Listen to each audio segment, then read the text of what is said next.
அம்மா வீட்டிலேருந்து எடுத்த மினி விலாக் இது. எங்கள் வீட்டு பக்கத்துலேயே அந்த ஜேஜே பார்க் இருக்குது. நான் நிறைய வீடியோவில் காட்டியிருக்கல. அதே பார்க்குக்கு தான் வந்து ஊருக்கு கிளம்புறதுக்கு 2 நாள் முன்னாடி கூட்டிகிட்டு போய் கொஞ்சம் விளையாட வைப்போம் அப்படின்னு சொல்லி கூட்டிகிட்டு போயிருந்தோம்.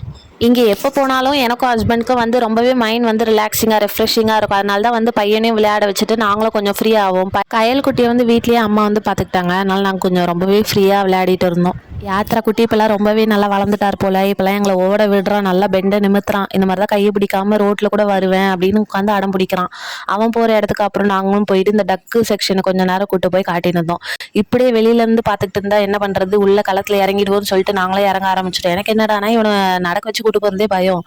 எனக்கும் பயம்னு சொல்ல முடியாது, ஆனால் லைட்டாக பயம் தான். கண்ணாயிரம் கையை டைட்டாக பிடிச்சிக்கோ அப்படின்னு சொல்லிட்டு உசுரை கையில் பிடிச்சிட்டு போயிருந்தோம். ஆனால் இது கிட்டக்க போனால் ஜாலியாக தான் இருக்கும். மீன் எதனா பொரி பிஸ்கெட்லாம் வாங்கிட்டு வந்தால் போடுவாங்க தான்.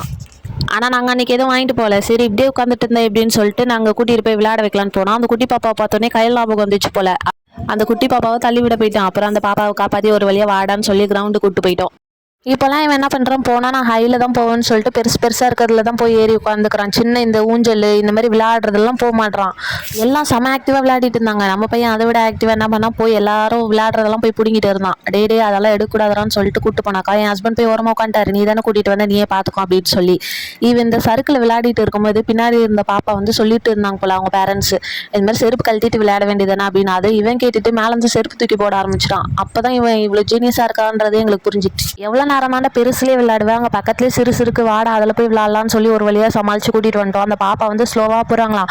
பாப்பா போ பாப்பா போன்னு மிரட்டிட்டு இருந்தார். எனக்கு இதெல்லாம் பார்க்க உண்மையாகவே ஆச்சரியமாக இருந்தது. போகிறவன் சும்மா போகாமல் 2-3 பசங்க ரிவர்ஸில் வர்றதை பார்த்துட்டான். அதனால இவனும் அதே தான் பண்ணுவேன்னு சொல்லிட்டு அடம் பிடிச்சி ஏற முடியல. அங்கேருந்து நேராக வந்த ஒரு பையன் வந்து இடிச்சிட்டான். அதுலேருந்து போல. இந்த மாதிரி இப்படி போகக்கூடாதான்னு சொன்னால் கேட்க மாட்டான். அவனா வந்து பட்டு திருந்தினாதான் அவன் வந்து கற்றுக்குறான். நாங்களாம் அதனால எதுவும் சொல்கிறது கிடையாது. அப்புறம் நேர் வழியில் வந்துட்டார். இங்கே எப்போ போனாலும் அவர் வந்து அட்லீஸ்ட் ஒரு 3 to 4 ஃப்ரெண்ட்ஸாவது பிடிச்சிருவாரு. அதனால நாங்களும் சிரித்து பேசிட்டு இருப்போம். எங்களுக்குமே மைண்ட் கொஞ்சம் ஃப்ரீயாக இருந்தது.